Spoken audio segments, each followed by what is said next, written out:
వాక్యము యోమ్ దెబిరీం 16వ తారీఖు 11వ నెల 2025వ సంవత్సరం.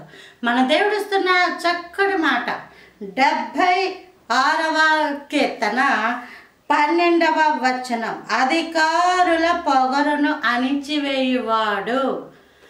అధికారులకు ఏముంటుందంటే పొగరు ఉంటుంది. అదేంటంటే నేను చెప్పింది మీరు చేయాలి అని ఆ అధికారం కిందున్న ఆ మనుషుల చేత వెట్టి చాకిరి, బానిసత్వము, ఇష్టానుసారమైన మాటలు, ఎన్నో దెబ్బలు ఇవన్నీ చేసి పొగరు, క్రూరత్వము, అసూయ, కోపము, తగ్గింపు, తగ్గి ఉన్న వారి మీద హెచ్చించే గుణం ఇవన్నీ ఉంటుంటాయి.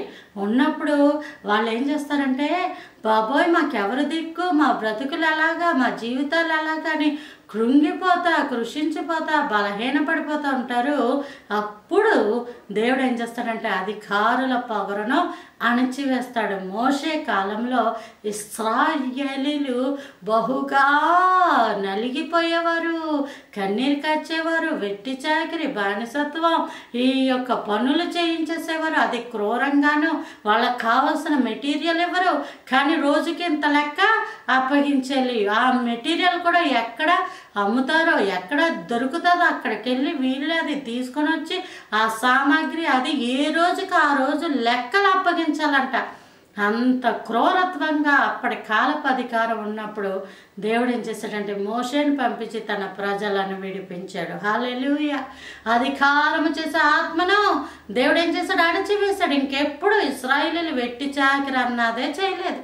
దేవుడు ఆహారం పెట్టేవాడు, ఆహారం తినేవారు, బండ నుంచి నీళ్ళు ఇచ్చేవారు, నీళ్ళు త్రాగేవారు, దేవుని స్తుతించుకుంటూ ముందుకు వెళ్ళిపోయారు.